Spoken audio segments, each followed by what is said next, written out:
The Story of Sir Thomas Howard and Sir Andrew Barton by Alfred H. Miles. B.Y. John Campbell. In the 3rd year of the reign of Henry Roman VIII,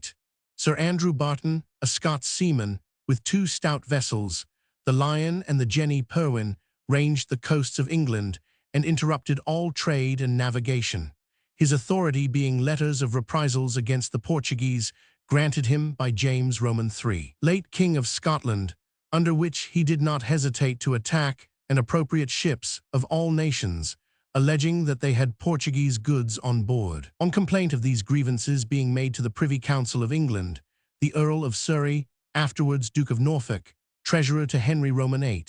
and father of Sir Edward Howard, referred to in the previous story, and of Sir Thomas Howard, who forms the subject of this sketch, said the narrow seas should not be so infested, while he had estate enough to furnish a ship and a son capable of commanding it. Upon this, 2 ships were immediately fitted out by the brothers, probably at their own or at their father's cost, for if they had gone with the king's commission, they would most likely have sailed at the head of a squadron. Upon an expedition of this kind, however, they needed no commission, for pirates being hosts humani generis, enemies to mankind in general, every man was at liberty to act against them. The brothers, having been some days at sea, were separated by a storm, which gave Sir Thomas Howard an opportunity of coming up with Sir Andrew Barton in the Lion, whom he immediately engaged. The fight was long and doubtful, for Barton, who was an experienced seaman and who had under him a determined crew, made a most desperate defense, cheering his men with a boatswain's whistle to his last breath. On the loss of their captain, however, they were induced to submit, and were received to quarter and fair usage. In the meantime, Sir Edward fought and took the consort of the Lion, which was likewise a strong vessel and exceedingly well manned. Both these ships, with as many men as were left alive, being in number 150, they brought on August 2nd, 1511, into the River Thames as trophies of their victory. King James IV, who then governed the Scots, exceedingly resented this action and instantly sent ambassadors to Henry to demand satisfaction, on which the king gave the memorable answer that punishing pirates was never held a breach of peace among princes. King James, however, remained still dissatisfied, and from that time to his death was never thoroughly reconciled to the king or English nation.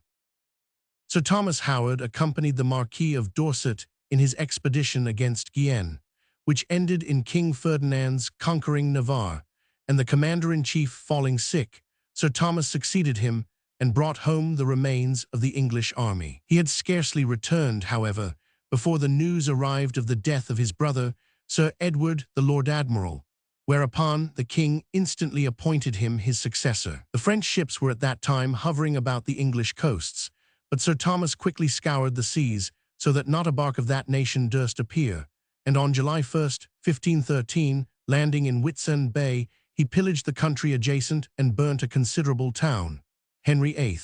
was at this time engaged in Picardy, and in the absence of the king and his admiral, James IV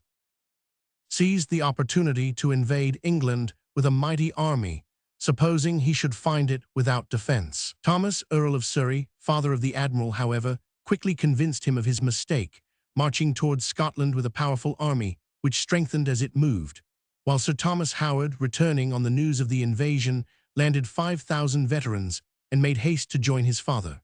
The Earl of Surrey dispatching a herald to bid the Scots king battle, the Lord Admiral sent him word, at the same time, that he was come in person to answer for the death of Sir Andrew Barton.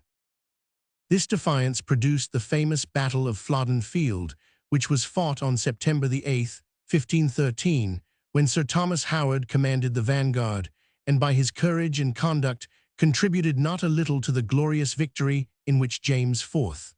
of Scotland fell with the flower of his army.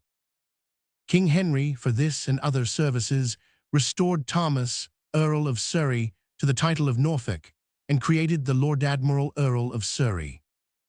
The war being ended with France, the admiral's martial talent lay some time unemployed, but certain disturbances in Ireland calling for redress, the active Earl of Surrey was sent thither, with a commission as Lord Deputy, where he suppressed Desmond's rebellion, humbled the O'Neills and O'Carrolls, and without affecting severity or popularity, brought all things into good order, leaving, when he quitted the island, peace and a parliament behind him, and carrying with him the affections of the people. The pretense for recalling him was the breaking out again of a French war. Before it was declared, the French ships of war interrupted, according to custom, the English trade, so that we suffered as their enemies, while their ambassadors were treated as our friends. The Lord Admiral, on his arrival, immediately fitted out a small squadron of clean ships, under a vigilant commander, who soon drove the French privateers from the sea. In the spring, Sir William Fitzwilliam, as Vice-Admiral, put to sea, with a fleet of 28 men of war, to guard the narrow seas, and it being apprehended that the Scots might add to the number of the king's enemies by sea as well as by land, a small squadron of 7 frigates sailed up the Firth of Forth, and burned all such vessels as lay there and were in a condition of going to sea. In the meantime, the admiral prepared a royal navy, with which that of the Emperor Charles V of Spain was to join, and as it was evident that many inconveniences might arise from the fleets having several commanders-in-chief, the Earl of Surrey, by special commission from Henry Roman VIII, received the Emperor's commission to be admiral also of the United Navy, which consisted of 180 tall ships.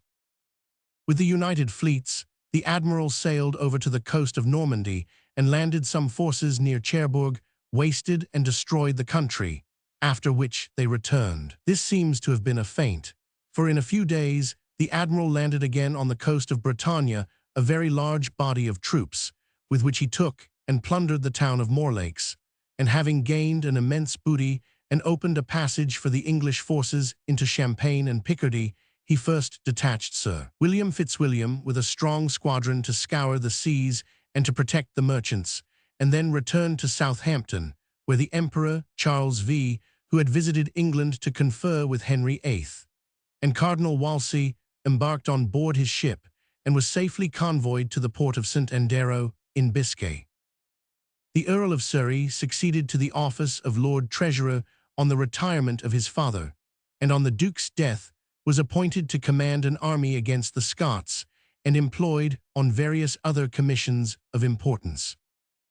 Towards the close of his reign, the king was led to believe that he, now Duke of Norfolk, and his son, Henry, Earl of Surrey, the most distinguished poet of his time, were in a plot to seize upon his person, and to engross the government into their own hands. For these supposed crimes, he and his son were imprisoned and attainted almost on suspicion. Henry, Earl of Surrey, lost his head in his father's presence, nor would the Duke have survived him long if the king had not died at that critical juncture and thereby opened a door of hope and liberty. After all these sufferings, he survived King Edward VI, and died in the first year of Queen Mary at the age of 66, when his attainder was repealed, and the act thereof taken from amongst the records.